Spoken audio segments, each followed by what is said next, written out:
En quelques semaines, le dirigeant a beaucoup écouté, il a emmagasiné une quantité incroyable d'informations, il a fait l'éponge, il s'est fait une première idée de la situation dans l'entreprise et il a mis en place ses équipes. Frédéric Marquette, bonjour.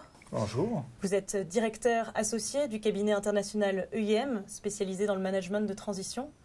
Notre dirigeant, que doit-il faire ensuite ? Il faut obtenir des premières victoires, des premiers résultats pour donner confiance et mobiliser les énergies en interne. C'est ce qu'on appelle les quick wins, c'est ça ? C'est ce qu'on appelle les quick wins, absolument. Et alors, est-ce que vous auriez un exemple de mesure d'urgence ? Un très bon exemple, c'est Rhodia.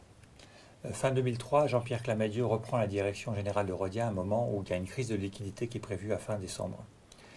Il doit, dans les toutes premières semaines, renégocier la dette face à 23 banques différentes pour obtenir un accord qui sera finalement obtenu une dizaine de jours avant l'échéance fatidique.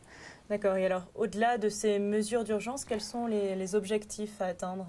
Au-delà de ces mesures d'urgence, il faut rapidement engager un plan d'action précis, concret, jalonné, qui permettra d'obtenir des premiers résultats et de démontrer des premiers résultats. Et alors, est-ce qu'il y aurait un autre type de décision à prendre ? Oui, absolument. Il y a aussi des décisions symboliques.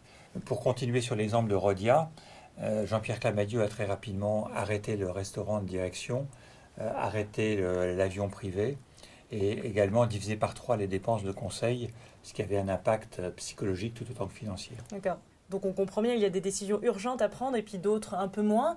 Mais la question qu'on se pose, c'est à quand une réflexion plus approfondie pour une stratégie de long terme ? La réflexion sur la stratégie viendra dans un deuxième temps, après les 100 jours, ainsi que les réformes structurelles lourdes qui viendront accompagner et supporter cette stratégie.